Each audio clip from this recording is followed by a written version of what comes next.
All right, welcome everyone. If you were looking for the Abbey MRED admissions webinar, you have found it.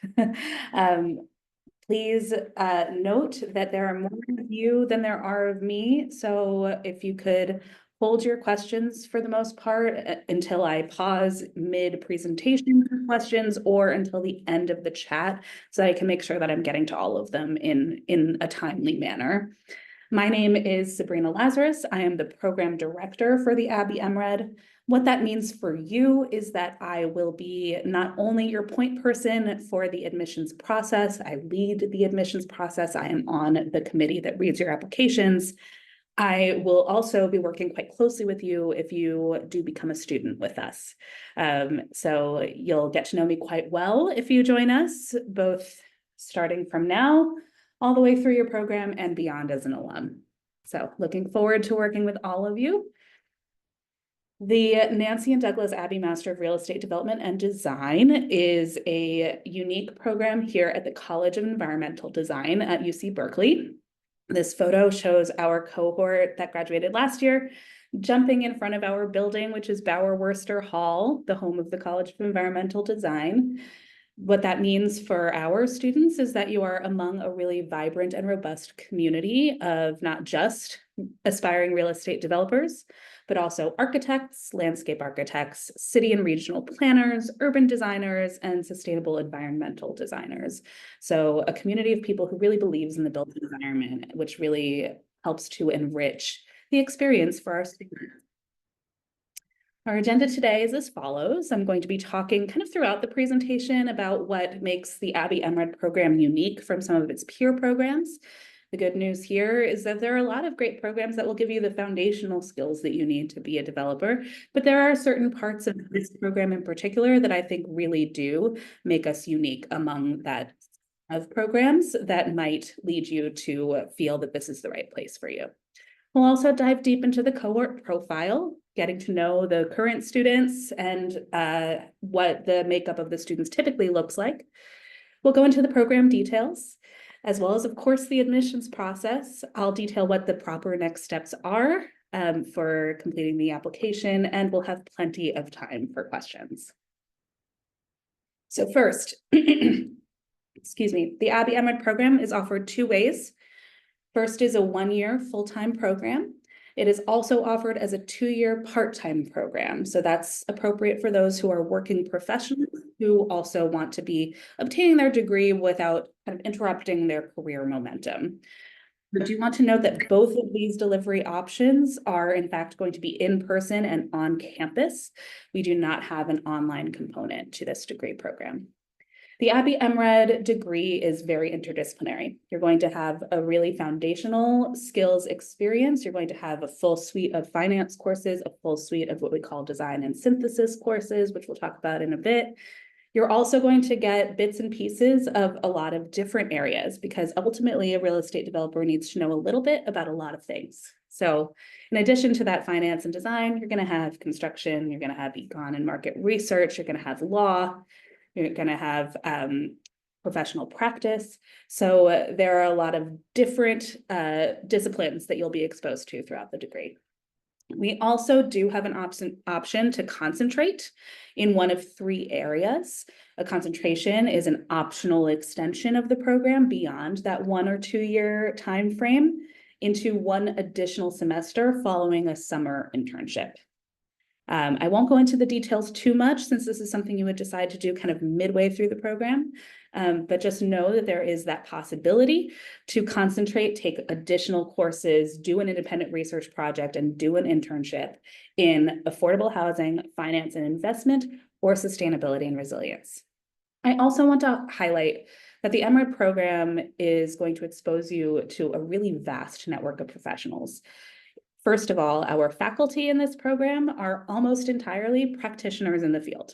So what that means is that they are bringing up-to-date knowledge into the classroom, and they are also not just bringing themselves, but their entire Rolodexes into the classroom as well. You're going to see a lot of guest speakers, a lot of opportunities to engage with the movers and shakers of this industry, both locally and globally, thanks to the wonders of technology. In addition to those opportunities and the opportunities put on by the program, all of our students are members of 3 different professional organizations. ICSC, which is the International Council of Shopping Centers focused on retail, NAOP, which is the Commercial Real Estate Association, and ULI, the Urban Land Institute, which has a pretty broad base, but is also kind of a clearinghouse for thinking about housing and multifamily. So these networking opportunities exist in all of these 3 organizations. You will be invited to all events for their local chapters. The cohort always goes to the ULI fall meeting altogether.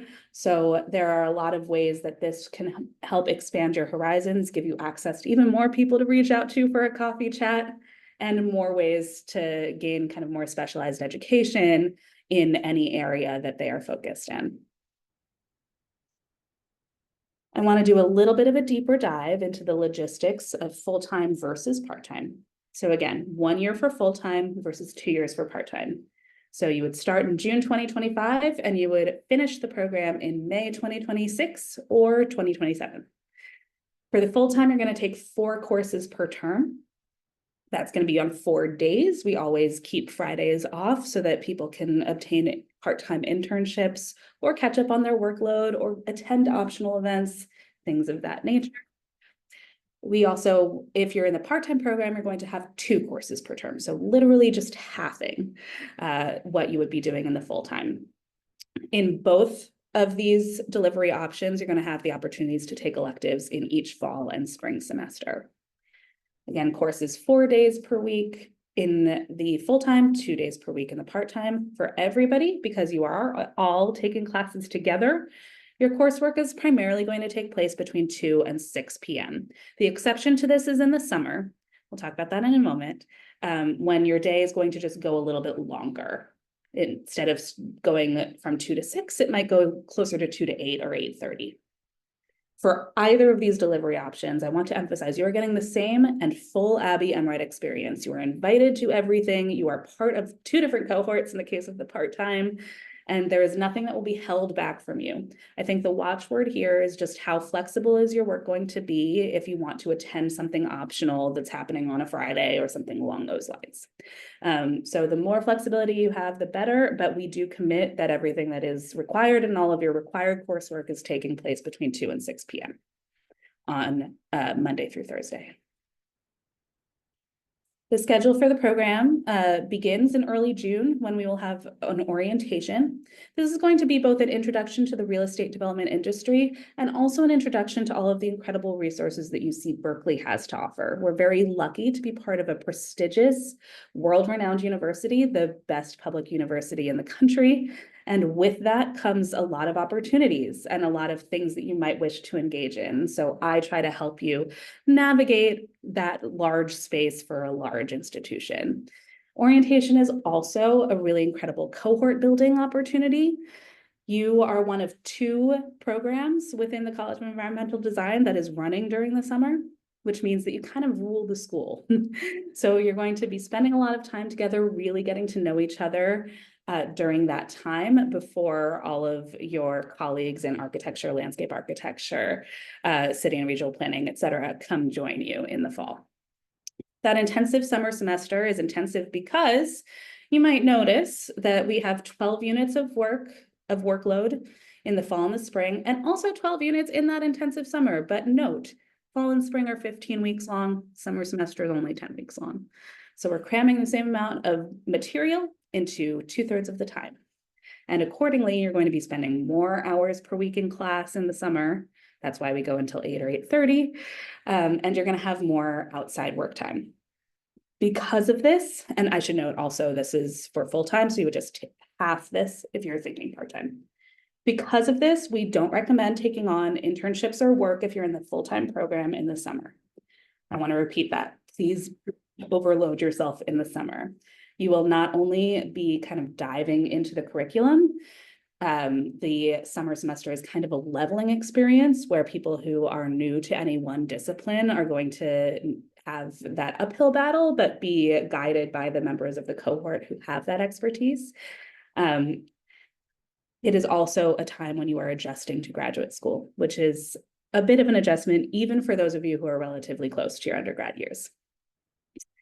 After that intensive summer semester, we move into the fall and the spring where it will feel easy breezy in comparison. 15 luxurious weeks to do those 12 units of work. You'll also in turn have the opportunity for up to 6 elective units each term.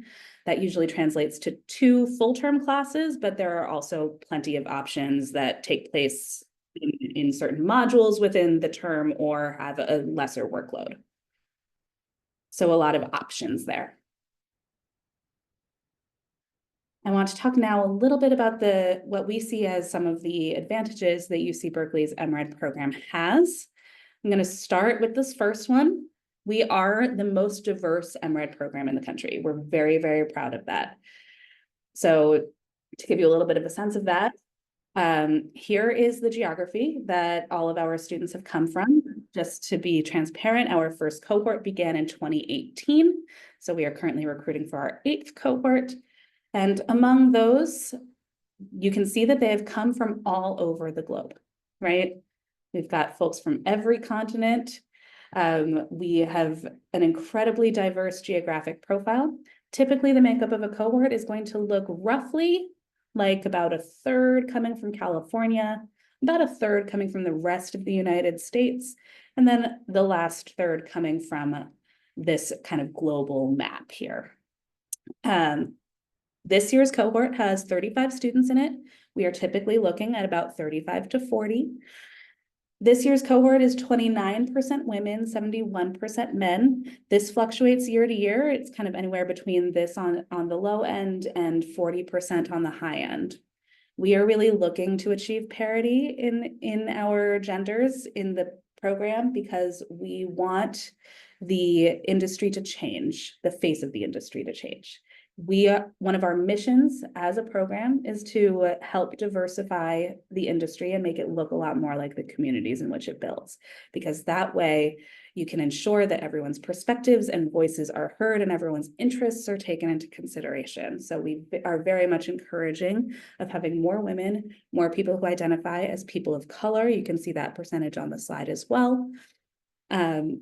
We really value that diversity of perspectives in the classroom too, because it enriches the discussion and ensures that you're learning from each other just as much as from the professor at the front of the room.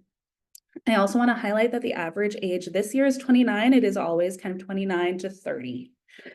So the majority are going to be kind of in that mid-career place. We do have a program called Emerging Development Leaders, which is for folks who have less than 2 years of postgraduate full-time work experience. So these are our generally younger and less experienced cohort members. We cap that at about 10% of the cohort. So you can expect 4 or 5 of those in any given class.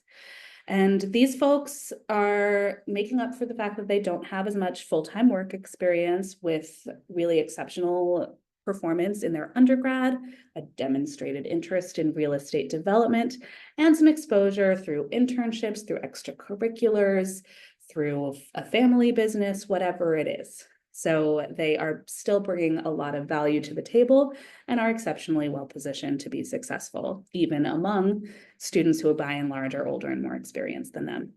On the flip side, we also have plenty of folks who are coming in much later in their career, who perhaps have been doing something related to real estate, something in the built environment, and are looking to make a pivot or looking to upskill, or have never had a formal education in real estate, fell into real estate, and now want to ensure that they are employing best practices, right? So the range of ages in any given cohort is typically somewhere between 25 and 28 years. That's a whole MRED in and of itself. So the age diversity and experience level diversity in the cohort is quite wide as well. I also want to highlight the various fields that our students have studied and where they have studied. As you can see, we have folks who have done the undergraduate majors that you might be expecting: civil engineering, architecture, finance, real estate itself, landscape architecture. These are the usual suspects. But what I also want to draw your attention to are all of those folks who are doing more liberal arts majors or unrelated majors, things like women's studies or strategy and innovation or international studies. These folks don't have a formal education in real estate. but are bringing their kind of liberal arts skill set to the table and are now coming for a formal education in real estate in their graduate experience. I also want to draw your attention to the schools that people are coming from. This is a sample. It's not all of them. They don't all fit on the slide. What I also want you to notice here is that we have domestic and international universities. We have specialized schools, design schools, as well as liberal arts universities. We have public universities and private universities. The overall point here is that there is no one profile we're looking for. We have a wide array of folks with a wide array of experiences coming from a wide array of educational backgrounds, right? And again, that is a rising tide. We feel that lifts all boats. You guys are going to learn quite a bit from each other. So even if you don't see your specific institution or your specific major on this list, I guarantee you that there is value that you can add to the program and that we would love to see what that value is, right? We are looking at you in your own context, and we're not paying attention to what the ranking of your school or what your major was, as long as you performed well in that major and have a demonstrated interest in real estate since. Okay. In terms of the makeup of the cohort for their professional backgrounds, we're looking at roughly about a third architects, roughly about a third coming from business or finance, and roughly about a third coming from everywhere else. That includes engineering, construction management, planning, etc. I am going to pause for questions for a moment. I see there's something in the chat, so let me take a look at that first. How many electives can you take in full-time and part-time? It's not a number of electives, it's a number of units. So you can take up to 6 units in each fall and spring term in the full-time program, or up to 3 units each fall and spring term in the part-time program. That translates to 12 units total. The majority of full-term electives are going to be 3 units. So usually that translates to about 4 classes. But there are also time-limited electives that you can take that would carry less credit. There are also just electives that take the full term but have much less work or many fewer in-class hours. And those will also be less than 3 units. So people are going to have a different mix depending on their interests and what they'd like to take. I hope that helps, Namit. Katrina, I see your hand raised. Feel free to unmute yourself. Hi, Sabrina. Nice to see you again. Okay, we chat via email, and I'm enrolled in the Cornell's Master of Real Estate right now.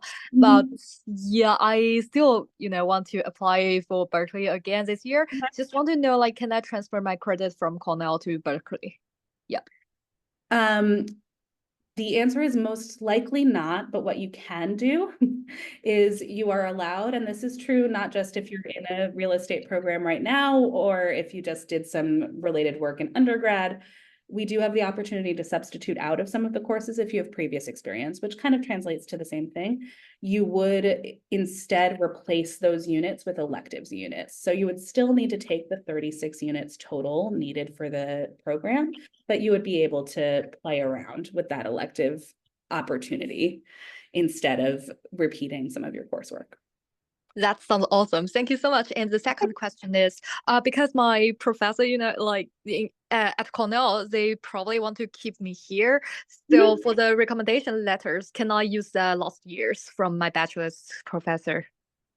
Yes. So you can use some of your previous recommenders if you were, I want to make this clear for everyone. So if you are a new applicant, you can feel free to use recommenders that are not from your current work if that doesn't make sense, if you haven't shared your plans.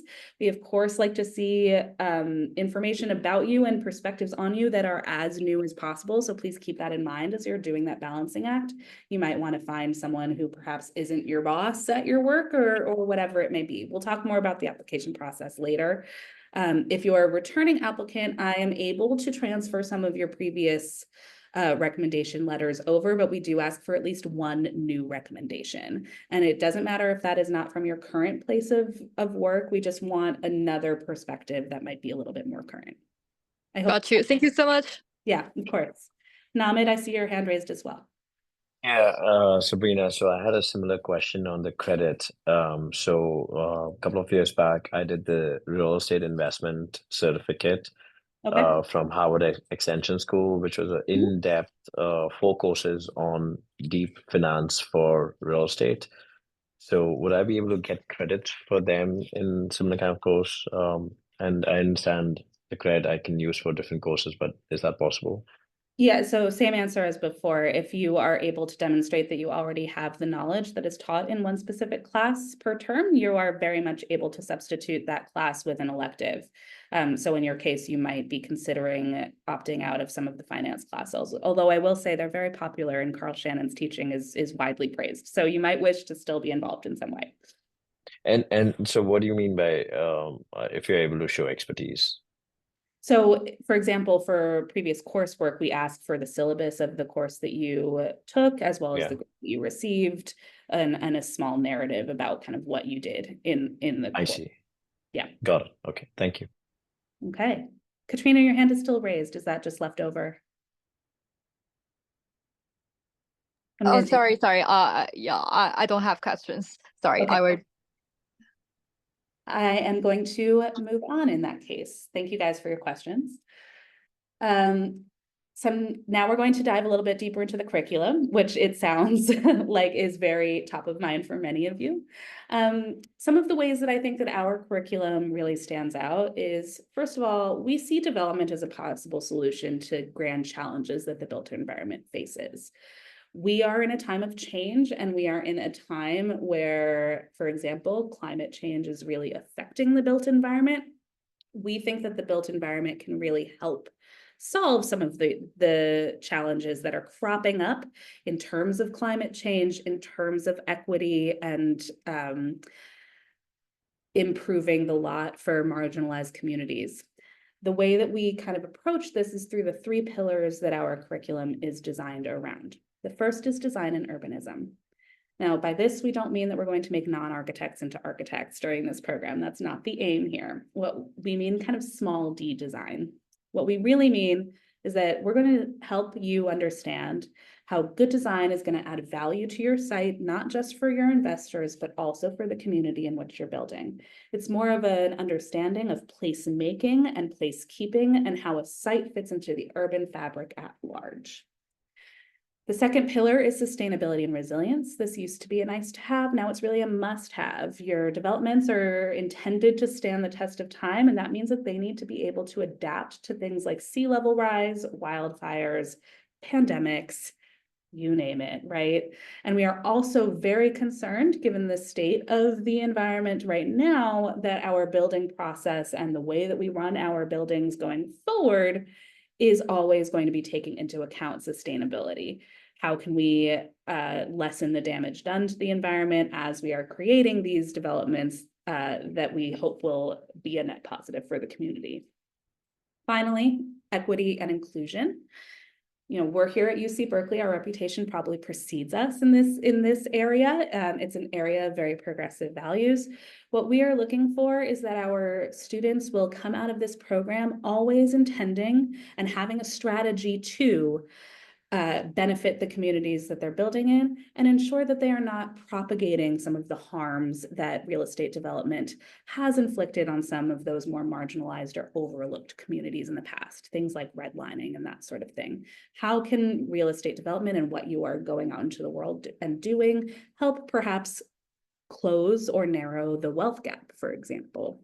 So every project that you do here is going to be required to have some sort of an equity strategy. We're going to make sure that you're thinking about this and hoping that as you graduate, you will continue to think about an equity strategy at all times when you are developing. We have a very hands-on and applied curriculum. So while some of your classes will include lecture where you are listening to the professor and engaging in discussion in a seated classroom, you will also be getting out into the world, seeing developments, active developments in various stages, also working with real clients on real projects and real sites and coming up with tangible work product that you can then show to potential employers. So this is a very practical and very hands-on curriculum and a really hands-on experience. And then finally, there is a lot of opportunity to customize your program, even with all of the prescribed classes that we have. So let's take a look at the courses right now. This is all of the required courses in the curriculum. you can see that we have two kind of sequences that are delineated with these colored letters on the left. First is the finance sequence. So finance is really fundamental to real estate development, which is why we want to ensure that you are going to be practicing those skills and developing those finance muscles throughout your time in this program uninterrupted. So we're going to start with your foundation principles class, where you're going to learn about how real estate finance works broadly, as well as learn how to create and manipulate pro formas for all of the different asset classes. Then you're going to move into RDEV 225, Applications in Real Estate Finance, which is a more of a case-based course that also incorporates some underwriting skills, where you're going to be working with Carl Shannon, who is the former head of all of West Coast Development at Tishman Speyer, who has a wealth of knowledge about how finance drives decision-making and acquisitions. And so he is going to be walking through several cases that he has intimate knowledge of for how you're going to apply those financial principles that you've already learned. I do want to plug right now that as part of our open house tomorrow, we will be having a virtual class visit that is Applications in Real Estate Finance, 2 o'clock. If you are not already registered for that and you wish to be included, please let me know so that I can add you to our list and make sure you get that Zoom information. And then finally, RDEV 235, which is Real Estate Capital Markets and situates real estate within kind of the broader capital markets in the financial system, also taught by Carl Shannon. We also have a design or synthesis sequence that is highlighted by the blue D. So we're going to start with RDEV 209, which is Integrated Development, Architecture, and Urbanism, really takes kind of a broad picture of urbanism and what good urban planning is, and again, how a site would fit within a broader urban landscape. Culminates with kind of what we call kind of a mini studio, where you are working on a real site and coming up with a real plan for a site, but a small one. We will then move on to RDEV 260, Sustainable Real Estate Development, which is really going to focus in on sustainability strategies and will require you to, at the end, do another mini studio, slightly larger in scope, where you're really focusing in on what the sustainability aspects of your plan for a site would be. And then finally, you finish up with the Development and Design Studio, which is an interdisciplinary class. We do bring in architects, landscape architects, city and regional planners, even the occasional MBA. To join you for this studio, where you're kind of mimicking what a team looks like in the real world and working with a real client, usually local, on a real site, coming up with a strategy and presenting to that client at the end with a full program and a full work product. Those of you who are architects in the audience today might be familiar with what studios look like. The difference between an architecture studio and this one is that your projects have to pencil out financially. You're going to have to not only come up with kind of the basic design of the site, you're also going to have to think about your entitlement strategy and schedule. You're going to have to come up with your pro forma and your investment pitch. All of that is included in your output for this studio.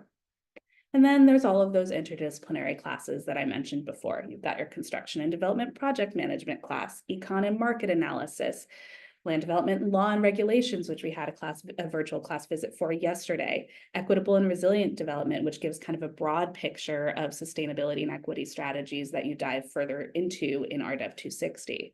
And then finally, the capstone project, where you kind of put all the pieces together. It's essentially doing what you do in a studio, taking one of 4 possible sites and telling us what you would do with it and giving us all of the information, the basic massing design, the pro forma, the entitlement strategy and schedule, all of that, but individually, to ensure that you have put all of the pieces together and learned what we hope you have learned in the program. And then you also have, as noted before, those up to 12 units of electives. Now, we do not put any constraints on the electives. In fact, we actually have scheduled our courses around some of the more popular electives, things like the 3 classes in the Haas School of Business that focus on real estate. Those are all evening classes, and we ensure that our students are able to take those and in fact have some priority seating available to them in those courses. We also have some city planning courses that focus in on affordable housing that we schedule around. But we also see people kind of going beyond those kind of usual suspects. I have seen folks take classes in global studies, in equity studies, in architecture, in studio art, In physical education, if you just want to hold yourself accountable to taking care of yourself, you can take a physical education course for credit. So there are a lot of ways that people are going to be using those 12 units of electives that they have. You can also choose not to take any electives at all. That is perfectly reasonable and possible, because if you take all of these required courses, you will reach our credit minimum. Now, those electives are a great opportunity to connect to other UCB programs. We also, I should mention, do have some folks from other programs that will come into our courses, even beyond that studio that I mentioned earlier. We always have a handful of folks from Haas or the Berkeley Law School or other programs within CED coming in and taking some of our classes as electives. Not all of them are open that way. Another really important way that our students are able to connect with the broader UC Berkeley community is through student organizations like BREC. That's the Berkeley Real Estate Club. It's kind of a clearinghouse for all graduate students who focus in on real estate. So you've got folks from Haas, you've got folks from the law school, folks from the Goldman School of Public Policy, folks from throughout CED in this club, and all of the MRED students. And this is where these graduate students come together to learn about some cutting edge developments through some lecture series, to have some job talks, to have events like their annual symposium, where you can really get involved and be a leader, and again, continue that networking within the Berkeley community and beyond.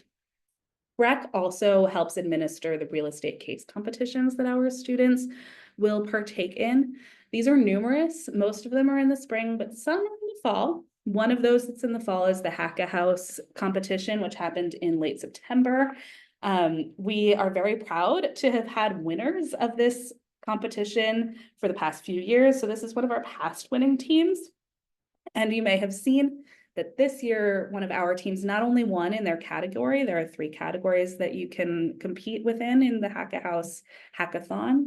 They also won the grand prize among all the winners. So we're very proud of them. It's a 24-hour competition, a lot of fun, really exciting late night here in Worcester Hall for the students who participate.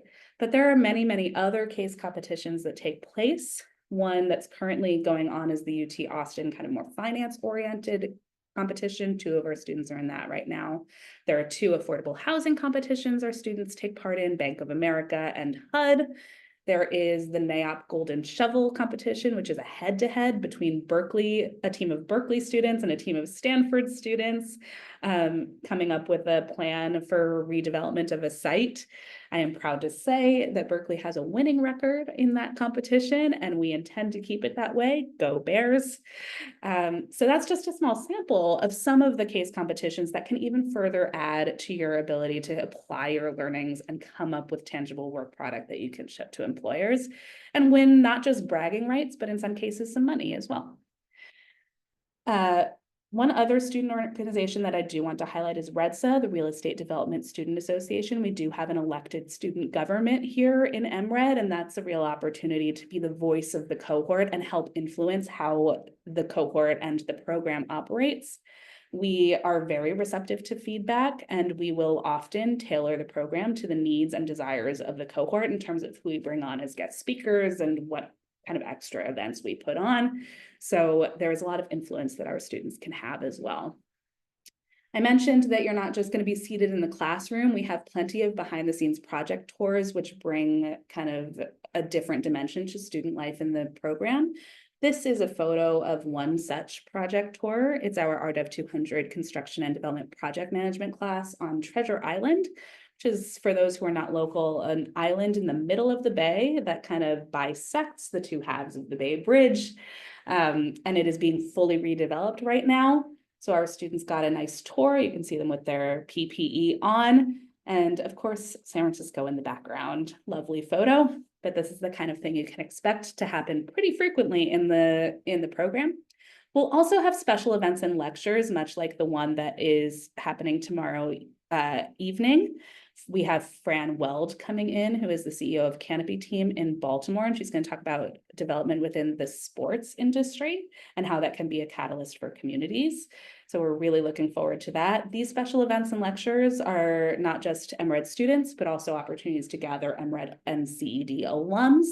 as well as industry professionals in one place, often in the city. So these are really incredible opportunities to further enrich your learning. I mentioned already that we go to the ULI fall meeting every year. We just got back from Las Vegas. This was last week. It is once again a great opportunity for education on up-to-the-minute issues within real estate development through the conference sessions. It's also an incredible networking opportunity because people come from all over the country and indeed the globe for the fall meeting. So our students will research the attendees in advance, who they want to connect with, and it's a really great opportunity to have some coffee chats, make some connections that can then be further developed as the program continues into maybe a job at the end of it. It is also a real bonding experience for the cohort. We always host a dinner where we invite all of the MRED alums in attendance, any MRED faculty who are in attendance alongside all of our students to come together and celebrate kind of the halfway point of the program. We also organize a mixer with all of the other MRED program graduate students who are in attendance. So we brought together, for example, at last week's meeting, people from Clemson, Miami, USC, Harvard. I reached out to all of those programs and said, hey, let's all meet up. And so we do that every year to make sure that you're even further expanding your network. Another travel opportunity that comes up is the Global Real Estate Intensive. This is an elective that we run in the spring over spring recess, where we look at developments abroad and kind of analyze them for ways to adapt their strategies to the United States and what lessons we can learn from a different area's approach to development. So we're going to London this year to look at how developments along the Thames are combating sea level rise. Really popular opportunity for the students.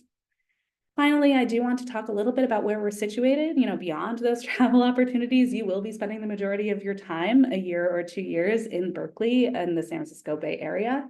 For those who are not local, Berkeley is a real quintessential college town, a lot of culture available, theaters, museums, great restaurants. There's a lot to do here, and it's a really vibrant community.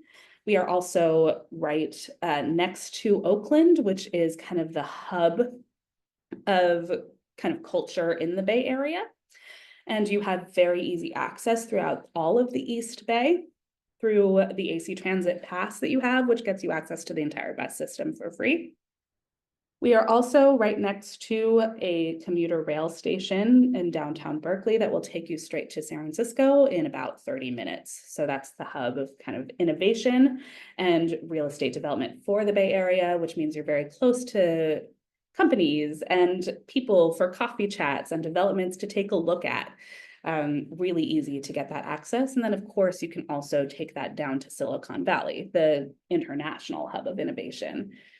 In addition to having that urban environment that you can enjoy, we're also right next to really incredible nature. So on one side of our campus is downtown Berkeley and the Berkeley BART station, that commuter rail that I mentioned. On the other side are the Berkeley Hills. So you have beautiful hiking trails, literally steps from our building. You can take a weekend or day trip to Napa, Yosemite, to Tahoe. There is always a ski trip in the winter for students. So there are a lot of really incredible opportunities to take advantage of while you are here for the program. I also want to make sure that I mention career services. We do have a director of career development who is dedicated to our students and helping you with your documents for job interviews, helping you talk through kind of where you're hoping to go, and who organizes a lot of events and panels and tours and company visits that will help you really understand the breadth and the depth that you can employ in the real estate industry. So we kind of divide this into the 3 terms of the full-time program. You're going to start with self-discovery. What are my strengths? Where might those strengths map onto the real estate industry? How can I lean into those strengths as I am engaging in my career placement search? Then we go into more industry discovery, where we're going to be exposing you to all of the different roles that exist within what is ultimately a very nuanced industry, hopefully showing you some things that you've never even known were opportunities that you could pursue, and helping you really make sure that you are going in a path that excites you within real estate development. And then finally, career discovery, where we're really focused in on placement, doing a career fair, doing interview prep. all of that good stuff. We also, in addition to our Director of Career Development, have industry mentors that we employ. About halfway through the program, you get paired with someone in industry who is in a direction that you are hoping to go, as self-reported to us. Someone who can really be a mentor and take you under their wing, and expose you to their network and potential mentors and mentor you themselves. So we're supplementing those kind of general career services with that industry expertise. You can see down here just a small sample of the kinds of places that our students end up. They do get placed kind of globally.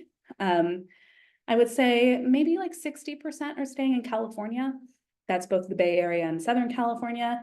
And then you've got everyone else going across the country, and in some cases, the world. We are very fortunate to have alumni placed in every major market in the country at this point.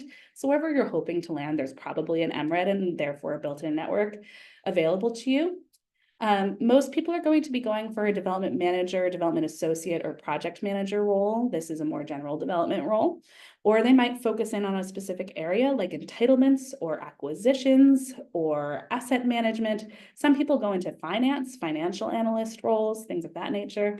And some folks are going to go into consulting or entrepreneurship and forging a little bit more of their own path. Some of our architects will become kind of small scale architect developers.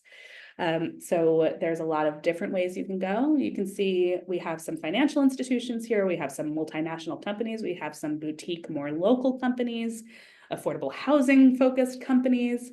So there are a lot of different ways you can go, and we have people in all of kind of the major players. I'm going to pause before we go to financing the program actually for questions. I do see one in the chat. Let me take a look. Question about letters of recommendation. Kelly, I'm going to hold that question until later when we talk about the admissions process, if that's okay. All right, I'll keep going. Financing the program, everyone's favorite topic. I've included the fees for this year. For next year, the year that you would be applying for, you can expect this to go up by a little bit, probably somewhere near 3%. Just being completely candid with you. That will not be fully approved until the spring, but that is our expectation.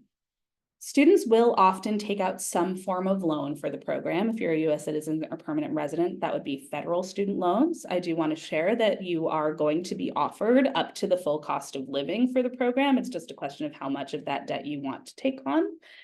So you don't have to worry about being offered money that will take you through the program. It's just what level of debt you feel comfortable with.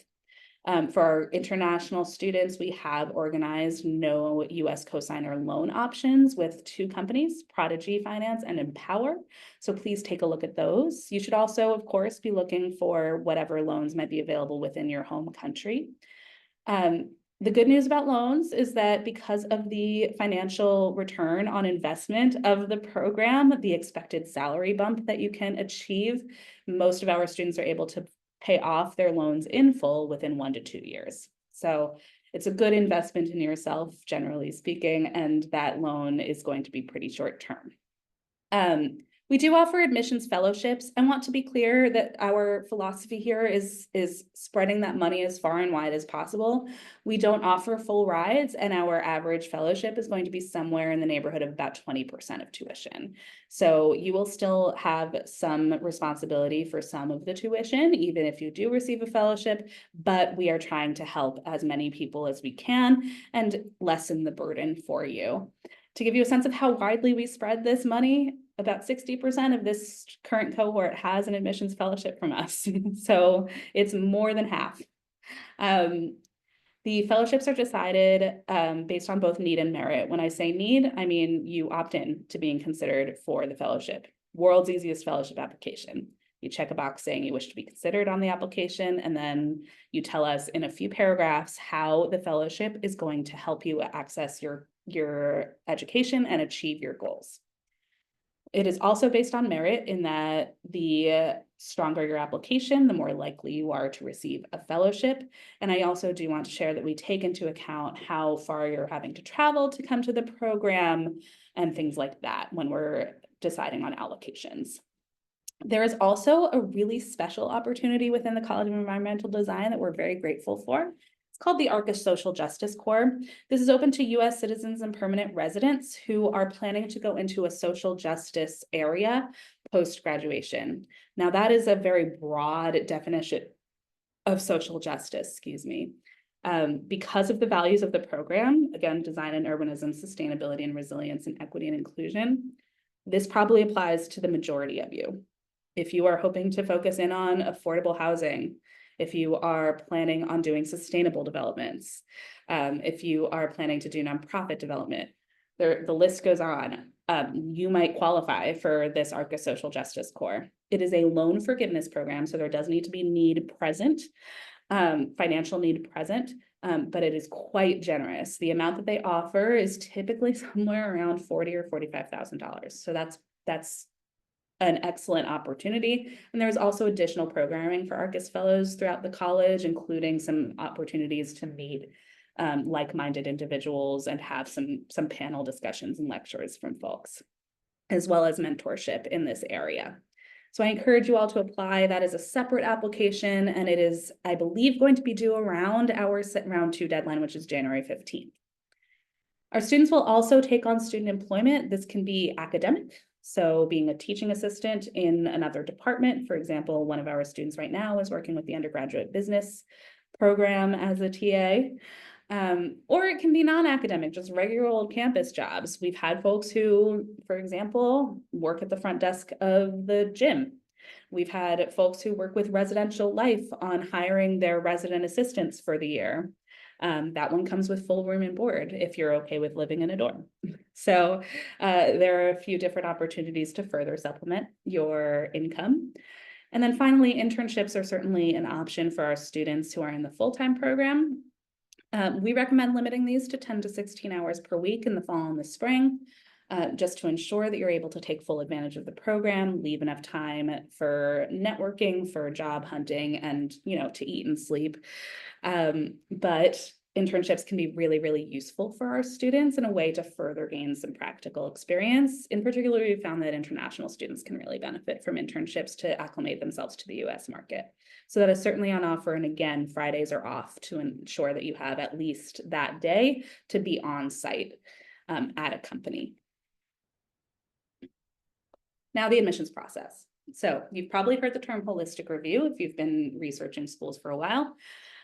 What this means is that we're looking at everything that you submit to us. We are going to read all of it, I promise. And we're going to look at you only in your own particular context. You are not competing against other people, you're competing with yourself, right?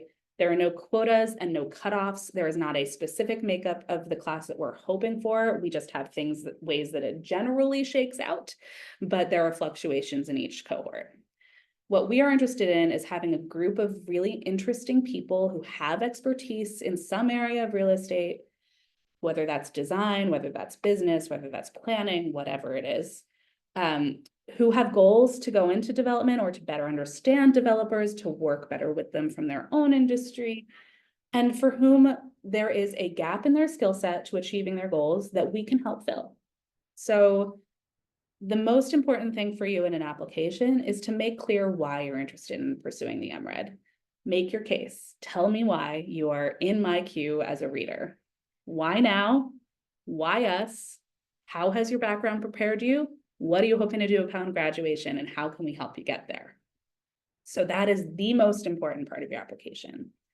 I would say if I had to choose something else that is important to us in the application, with the exception of our emerging development leaders applicants, is that prior work experience. We find that is a better predictor than an undergraduate experience that is farther away from your current life and role.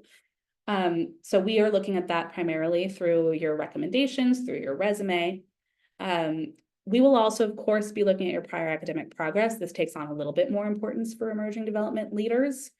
For the most part, we're making sure that you have evidence that you can handle a quantitative curriculum, so evidence of numeracy. And we are looking to see if you performed well in your chosen field.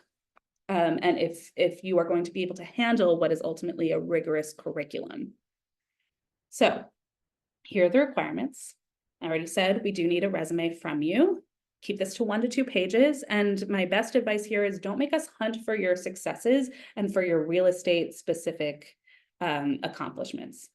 So if you ever took on more duties than you needed to, if you took on leadership in some way, if you owned a project or a process or managed a team, make sure that that's clear. If you are a member of a real estate professional organization, say you're already a ULI student member, tell us that. If you are a member of your undergraduate real estate club, tell us that. If you've been involved in projects outside of your formal work experience that are real estate related, maybe you did a redevelopment on your own, tell us about that in your resume. Just make it very clear what your trajectory has been and what the relevant experiences were. We also ask for 2 letters of recommendation. We do recommend that these be professional in nature. The one exception to that is, again, emerging development leaders. For you guys, since you are closer to your undergraduate experience, we will accept professor recommendations. For everyone else, a boss is a really great option since they work closely with you and know your work product well. You can also look at clients or vendors that you've worked particularly closely with, board members that you've worked closely with, indirect line managers that you might have worked with, previous managers. All of these are fair game.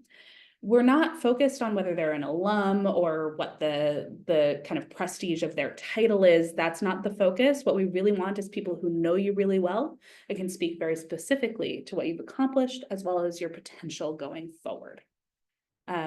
My best advice here is to tell your recommenders about what's in the rest of your application, right? This is the only part of the application you don't control and you don't create. So you want to make sure that they're telling a cohesive story with the rest of what you're saying. Telling them about what you've put in your essays, what are your goals, why do you want to go to this program? That's also going to help them be a little bit more specific about your potential going forward and whether they see you being successful with the help of our coursework. So letters of recommendation. We do require transcripts with proof of graduation. This is unofficial at this time. So whatever they gave you at graduation, whatever you can print off of your school's intranet, that's what we're looking for. Official transcripts come way later after you're already a student. We do need to see graduation listed on your transcript for those of you who have graduated. If you have not yet graduated, we get why that's not there. But we're looking for your degree and the award date. If you do not see that on your transcript, you should also submit a copy of your diploma or degree certificate to prove your graduation took place.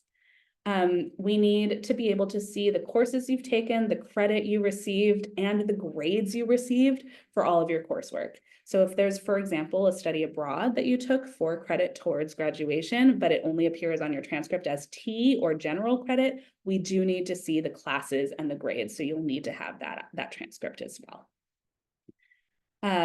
We have 2 essays. The statement of purpose is very professionally focused. So this is where you're answering those questions that we talked about earlier. Why now? Why us? What have you done so far that prepares you? What are you hoping to do? And how can we close that gap? Pretty straightforward. The personal history statement is a little bit looser. This is an opportunity for you to tell us kind of what you're passionate about, what makes you tick, what gets you up in the morning, right? For example, where did your interest in real estate or the built environment come from? Were you playing with Legos a lot as a kid? That's pretty common. We see that a lot. Did you see something in your community that really galvanized you and made you excited about this? Was there a family business that really exposed you and sparked your interest? What is it that led you down this path? We also love to see in this personal history statement for people to let us know how our 3 pillars resonate for them and would resonate for them going forward past the program as well. So again, those 3 pillars are design and urbanism, sustainability and resilience, and equity and inclusion. So tell us basically why those pillars and therefore kind of the special sauce of this program makes sense for you. We do have a video question in addition to those essays, and you will notice that the content of the video question is basically asking you to summarize your essays. Please don't read your essays in your video. We are looking for you to speak a lot more naturally. You can have some bullet points, sure, but don't over-rehearse this. Just speak the way I'm speaking to you now, looking at a camera, telling me about the answer to our questions. Some people will go fancy with the production value, but that's really not necessary. Of course, you're welcome to do that if you want, but the vast majority of people are just, as I said, looking at the camera at their desks and telling their story. This is an opportunity for folks who are more comfortable with oral communication than written communication to express themselves. It's also a way for us to see a different skill set. Developers do need to be able to present to investment committees and to the community. So this is a skill set that we will practice, and it's nice for us to see where your baseline is. Some of you might need the TOEFL or IELTS. These are tests of English proficiency. Essentially, if you did not complete your undergrad in the United States or in an English-speaking country, this probably applies to you. If you have questions about whether it applies to you, please reach out to me with the name of your degree, the length of your degree, and the subject and institution, and I will be able to guide you. GRE and GMAT scores are extremely optional. The vast majority of our students do not submit scores. My advice here, if you wouldn't otherwise be taking the tests for perhaps another program that you are applying for, don't take it for us. If you have scores already or have to take it already for someone else, and the scores that you receive you feel are helpful to your candidacy, we're happy to see them. So please just submit those scores if you feel they are beneficial to your candidacy, if you have a high quant score in something, whatever.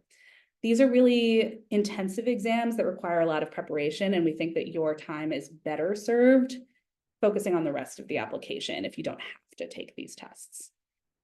On the flip side, we have a portfolio. That is optional, but strongly encouraged. This is really just an example of your professional output. For designers, you know what this is a design portfolio. For everyone else, maybe it's a presentation you put together, maybe it's a pro forma you've built, maybe it's a market report you wrote. We're basically just looking for any example of what you're doing day to day and what your deliverables are. We do ask that this be 10 to 12 pages and no more to ensure that we can give it the attention that we want to and still read all of the applications in full. If there is some confidential information that you cannot share with our committee, you can feel free to redact things as needed. I do want to assure you that nothing that is in your application would go outside of our admissions committee, but I understand that there are some real confidentiality issues in some areas. Round 1 is November 15th. That's in 2 weeks, that deadline. This is great if you are feeling ready to put together a strong application, because we have all of the class spots available, all of our fellowship money to play with. We don't have any constraints at all. We get fewer applications in round 1, and they tend to be pretty strong because these are people who often had a little bit of time, and they're also often people who already know that they want to go to Berkeley. So the acceptance rate is slightly higher for round 1 than for round 2. Round 2 is where we get the majority of our applications. That's a January 15th deadline. So you are in no way, you are absolutely able to get admission, and indeed likely to get admission if you put a strong application forward in round 2. The majority of the class is also filled in round 2, but you're going to be up against more people, and we will have already filled some of the spots and used up some of our fellowship money. So just something to keep in mind. I do want to be transparent about the timelines. So if you apply in round 1, we're going to let you know our decision by mid-December, and you're going to have to let us know if you accept our offer of enrollment, if things go well, by January 15th. And you are not only accepting your spot, you are also putting down a $2,000 deposit. So that is often before some of our peer programs are going to be letting you know their decisions. That's why I say that often these people are ones who already know that they're going to come to Berkeley if they are accepted. If you are not comfortable making that commitment or want to explore perhaps financial aid offers from other institutions, whatever it is, round 2 is absolutely fine. If you have the ability and the timeline makes sense for you, November 15th is a great deadline to be keeping in mind. So here are some recommended next steps. We've got a lot of information on our website, so you can really dive deep in some of the details that we discussed today. You can connect with current students or alums. We have bios for all of our current students, except for one, on the website. That was just, they opted out of it. So you can get a sense of who is in the cohort and who might be good people for you to talk to. You can schedule a one-on-one chat with admissions, i.e. me. I recommend starting an application early. This is an online application. You do not need to complete it in one sitting, and it is often useful for you to be able to see what's there, aren't any surprises on deadline day. It can take some time to secure unofficial transcripts if you don't have them at the ready. So please start that process soon. Start the essays soon. My best advice with the essays is that you should have somebody read them who knows you well. They can read it to ensure with outside eyes that you are telling a clear story. So I would recommend asking them, what did you get out of this? What do you think is my reason for doing real estate development based on what you read? And they can also tell you if it sounds like you. We read a lot of essays. We have a lot of experience reading about people's stories. So we can tell when it's not authentic. You'd be surprised.